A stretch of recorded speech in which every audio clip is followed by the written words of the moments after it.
안녕하세요. 주식공부입니다. 이 중도금 1차를 납부하는 날짜가요. 2022년 11월 15일입니다. 그래서 중도금 대출은 언제쯤 받을 수 있나 모델하우스에 한번 물어봤어요.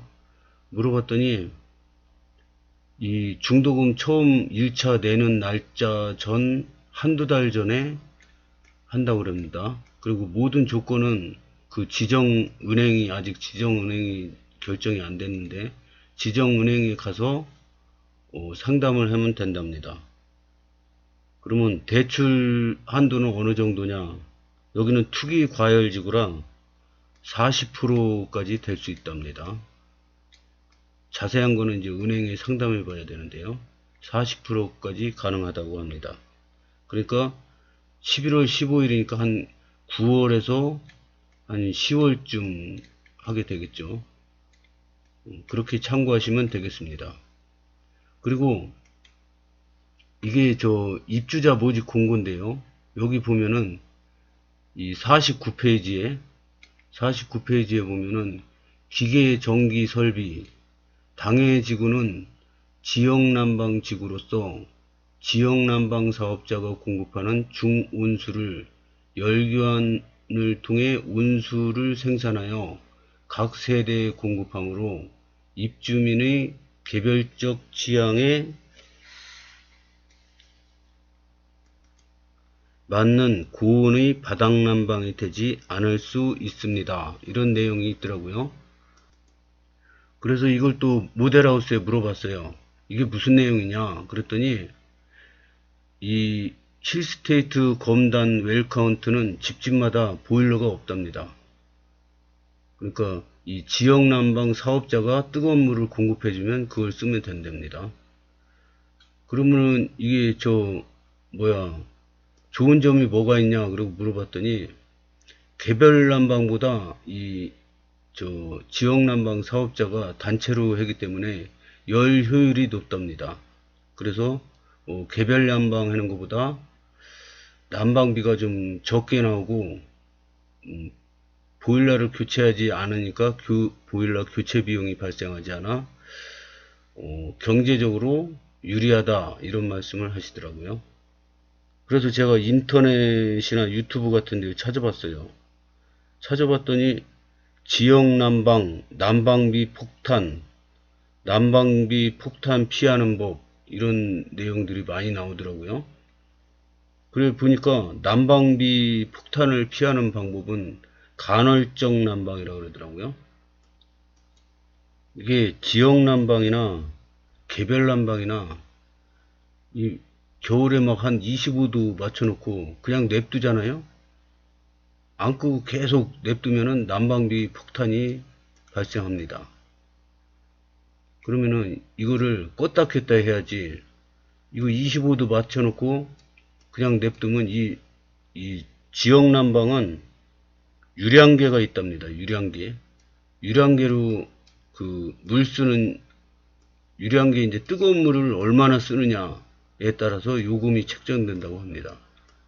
그러니까 뜨거운 물을 외출할 때는 이거 유량계를 잠궈 놓고 가면은 이 난방비가 발생이 되지 않습니다.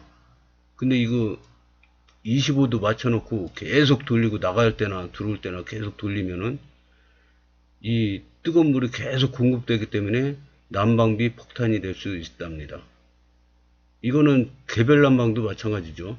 보일러를 나갈 때는 꺼야지 25도로 맞춰놓고 요즘에 TV에 선전 보면은 실내 적정도 20도 막 이런 선전이 나오지 않습니까? 그래서 이 난방비 폭탄을 피하려면은 이 25도는 좀 높고 하여튼 절약을 하려고 신경을 써야 된다고 생각합니다. 그래서 이제 자료를 좀 찾아봤는데요. 보통 집안에 여성분들이 계시지 않습니까? 그러면 여자분들이 이 기계장치에 대해서 좀 익숙해지가 않잖아요.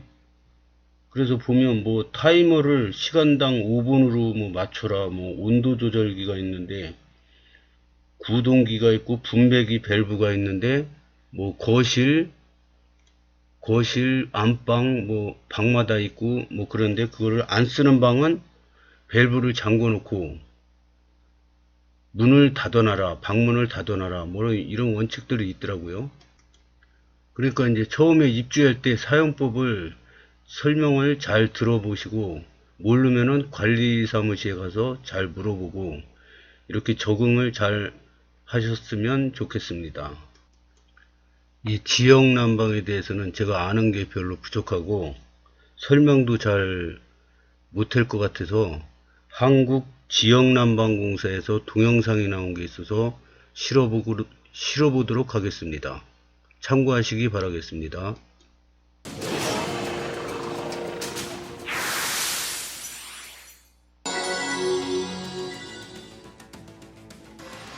한국지역난방공사는 열병합 발전소, 피크로드 보일러, 자원회수시설과 같은 열생산시설을 통해 경제적으로 생산된 중온수를 도로, 하천 등에 매설된 이중보온관을 통해 아파트, 건물 등의 기계실로 공급합니다. 이렇게 공급된 중온수는 난방 또는 급탕 열교환기를 통해 열을 전달하며 사용된 중온수는 다시 열생산시설로 회수돼 재가열되게 됩니다.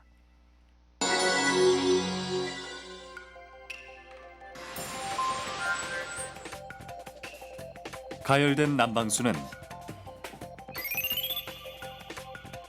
공동구, 지하주차장, 입상관을 통하여 각 세대로 공급됩니다.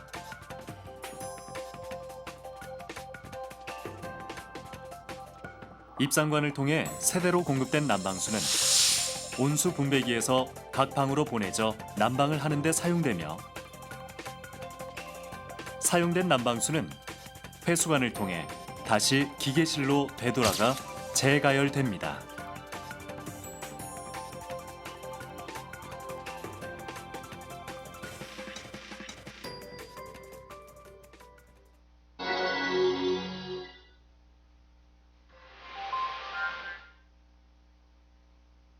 가열된 급탕수는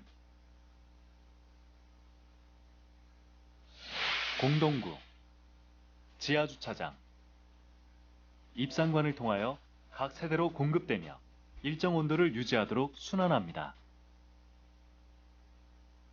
세대에서 급탕을 사용하면 배관 내에 남아 차가워진 급탕수가 먼저 나오게 됩니다.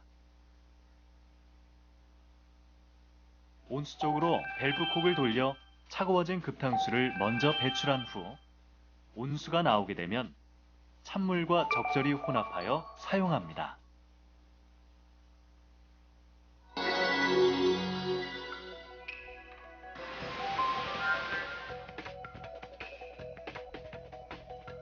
온도 조절기가 한 개만 설치된 경우 실내 온도를 20도씨로 설정하면 온도 조절 밸브가 열려 난방수가 모든 방으로 흐르게 됩니다. 실내 온도가 설정 온도에 도달하면 온도 조절 밸브가 닫히고 난방은 정지하게 됩니다.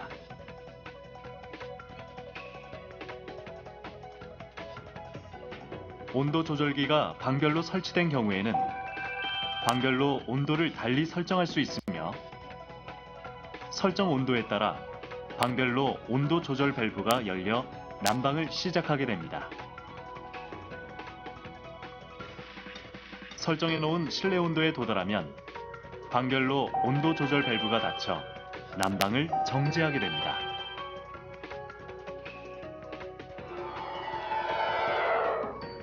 정유량 조절 밸브나 온도 조절기가 고장나거나 없는 경우 방별 밸브 또는 주 차단 밸브를 완전히 열어 사용하면 난방비가 많이 나오므로 두 밸브를 적절히 조절하여 사용하고 미사용 시에는 방별 밸브 또는 주 차단 밸브를 잠궈야 합니다.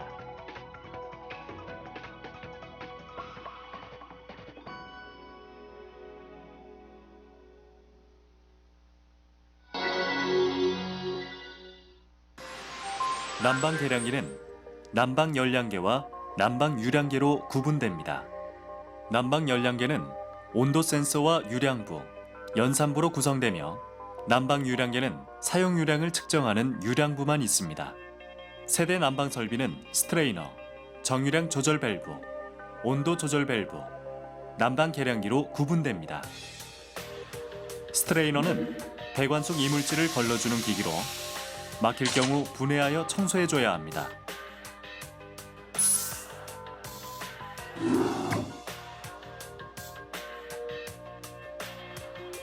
정유량 조절 밸브는 특정 세대로 유량이 편중되지 않도록 예방하고 일정한 유량이 흐르도록 조절하는 기기입니다. 막히거나 고장이 나게 되면 제작사 또는 관리사무소의 도움을 받아 수리해야 합니다. 온도 조절 밸브는 실내 설정 온도에 따라 밸브가 자동으로 열리거나 닫혀 유량의 흐름을 조절합니다.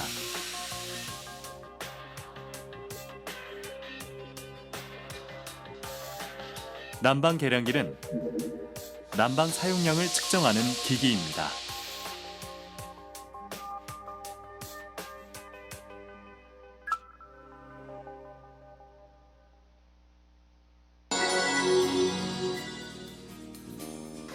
온도 조절기가 한 개만 있고 모든 방을 난방하는 경우에는 방별로 코일 길이가 달라 유량 불균형이 발생되므로 온수 분배기에서 높은 온도로 회수되는 방의 밸브를 조절해줍니다. 온도 조절기가 한 개만 있고 일부 방만 난방하는 경우에는 난방을 사용하지 않는 방의 밸브만 차단해서는 절약 효과가 떨어지므로 주 차단 밸브 또는 나머지 밸브를 조절해 전체 통과 유량을 줄여줘야 합니다. 이때 난방을 하지 않는 공간의 방문은 반드시 닫아야 합니다.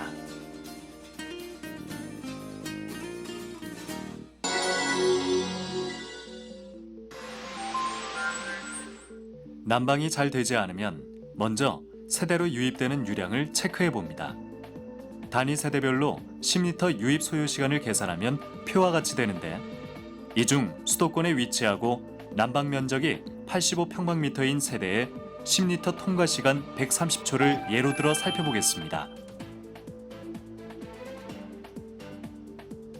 난방 유량계인 경우는 소수점 이하 둘째 자리가 상위 숫자로 바뀌는 시간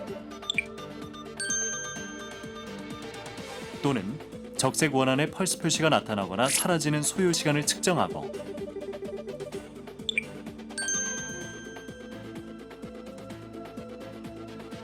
난방 열량계인 경우는 펄스 표시가 나타나거나 사라지는 소요 시간을 측정합니다.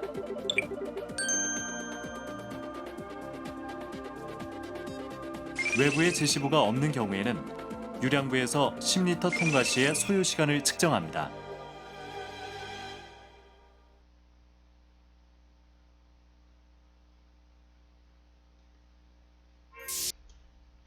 오늘은 여기까지 하겠습니다. 행복한 아파트 생활을 하는데 도움이 되시길 바라겠습니다. 감사합니다.